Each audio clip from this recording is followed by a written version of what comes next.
سوچیں، قرآن کی ایک آیت اور اس سے نکلتی ہیں تین بالکل مختلف تقدیریں، ہے نا دلچسپ بات؟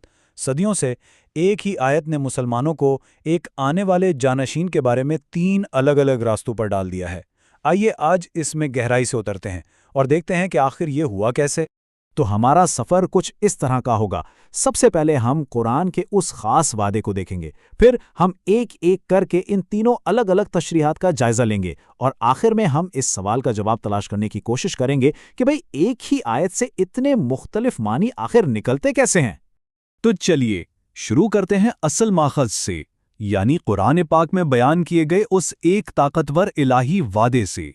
اب دیکھیں، یہ آیت ایمان والوں کو جانشینی اور امن کا ایک زبردست وعدہ دے رہی ہے، لیکن یہ وعدہ ہے کیا؟ اس کی نوعیت کیا ہے؟ اور سب سے بڑا سوال، یہ پورا کب ہوتا؟ بس یہیں سے ساری بحث کا آغاز ہوتا ہے۔ اور انہی سوالوں کے جواب میں امت مسلمہ میں ہمیں تین بالکل الگ الگ راستے نظر آتے ہیں۔ تو آئیے سب سے پہلے دیکھتے ہیں سنی روایت کو، جو اس وعدے کو تاریخ کے آئینے میں دیکھتی ہے۔ دیکھیں، سنی نقطہ نظر کے مطابق یہ آیت کسی دور دراز کے مستقبل کی بات نہیں کر رہی۔ ان کے لیے یہ ایک ایسا وعدہ ہے جو پہلے ہی پورا ہو چکا ہے۔ تو یہ کیسے پورا ہوا؟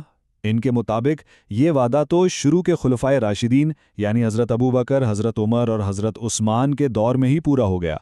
مطلب یہ تھا کہ ایمان والے حکمران بنیں گے اور زمین پر امن قائم کریں گے، اور یہ ان مخلص مومنین کے لیے اللہ کا انعام تھا جو شرک نہیں کرتے تھے۔ تو اس نظریے کے مطابق یہ آیت تاریخ کا ایک باب ہے، اس سے بعد میں آنے والی کسی مسیحائی شخصیت کی طرف کوئی اشارہ نہیں ملتا۔ اچھا، یہ تو تھا ایک نقطہ نظر۔ اب آتے ہیں ایک دوسری تشریح کی طرف۔ یہاں بھی ایک فتح کا ذکر ہے، لیکن یہ وہ فتح ہے جو ابھی آنی باقی ہے۔ تو اسنا عشری شیعہ نقطہ نظر کے مطابق اس آیت کی جو حتمی تکمیل ہے نا، وہ مستقبل میں ہوگی۔ کب؟ جب 12ویں امام یعنی امام مہدی واپس آئیں گے۔ تو یہ وعدہ آخر زمانے میں پیش آنے والے ایک بہت بڑے واقعے کی طرف اشارہ کر رہا ہے، جس کی قیادت پیغمبر کے خاندان کی ایک شخصیت کرے گی۔ تو اس نظریے کا محور کیا ہے؟ وہ یہ کہ اس آیت کا سب سے مکمل ظہور تب ہوگا جب امام مہدی ظاہر ہوں گے اور پوری دنیا کو انصاف سے بھر دیں گے، اور روایت کے مطابق حضرت عیسیٰ علیہ السلام بھی ان کی مدد کے لیے اتریں گے اور ان کے پیچھے نماز پڑھیں گے۔ تو یہ ساری بات امامت کے تصور سے جڑی ہوئی ہے، یعنی روحانی قیادت، اور یہ مستقبل کے لیے ایک بہت بڑی امید ہے۔ چلیں اب ہم ایک تیسرے اور بالکل مختلف نقطہ نظر کی طرف آتے ہیں۔ یہ نظریہ اس پیشین گوئی کو ہمارے قریب کے زمانے یعنی ایک جدید دور میں پورا ہوتا ہوا دیکھتا ہے۔